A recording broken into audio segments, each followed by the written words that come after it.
परिवारवाद में परिवार का महत्व दिया जाता है, परिवार का महत्व दिया जाता है, परिवार का महत्व दिया जाता है।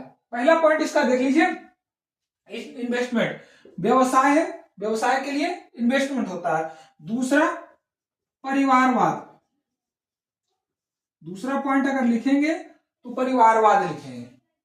परिवारवाद, परिवारवाद क्या है? परिवार, इसमें जो है किसी व्यक्ति विशेष को या जो है सुयोग व्यक्ति को के महत्व को न, जो है सुयोग व्यक्ति की योग्यता को महत्व न दे करके परिवार के सदस्यों का महत्व दिया जाता है, परिवार के सदस्यों का महत्व दिया जाता है। इंडियन डेमोक्रेसी में परिवारवाद कहता है, परिवारवाद की भरी परिभाषा है कि परिवार के सदस्यों को महत्व दिया जाना। इंडियन डेमोक्रेसी में जो है, जो भारतीय लोकतंत्र है, उसमें जो पार्टी सिस्टम है, जो डेमोक्रेटिक ये जो पार्टियां हैं, चुनाव पॉलिटिकल पार्टियां, उसमें परिवारवाद का महत्व दिया गया है।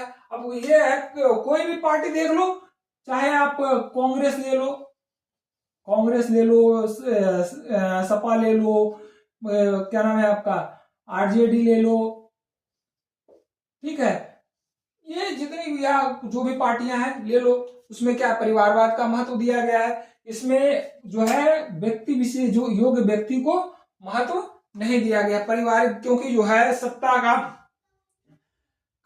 का कब्जा होता है, उसमें जो है पूरा का पूरा पावर जो है एक परिवार में ही केंद्रित रह जाता है।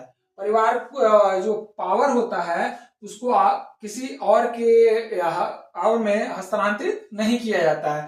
तो सेकंड जो पॉइंट होगा कि परिवारवाद का ज्यादा महत्व दिया जाता है। पारिवारिक व्यवसाय है, और यह पारिवारिक व्यवसाय है, व्यवसाय इन्वेस्टमेंट कर रहा है, और यही परिवार पर जितना भी है इन्वेस्टमेंट परिवार के सदस्यों पर किया जाता है। चुनाव, और इन्वेस्टमेंट कब होता है? चुनाव में होता है, चुनावी रैलियों में होता है, चुनाव लड़ने में होता है, या जो भी है चुनाव के समय ही इन्वेस्ट किया जाता है, उसका रिटर्न पूरा परिवार में ही आता है।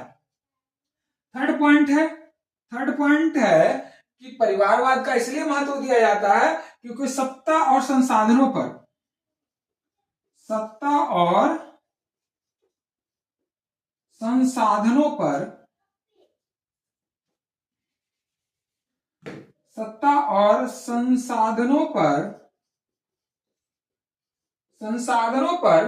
नियंत्रण होता है। सत्ता और संसाधनों पर नियंत्रण होता है। सत्ता, ये जो कहा जाता है, ये क्रोनी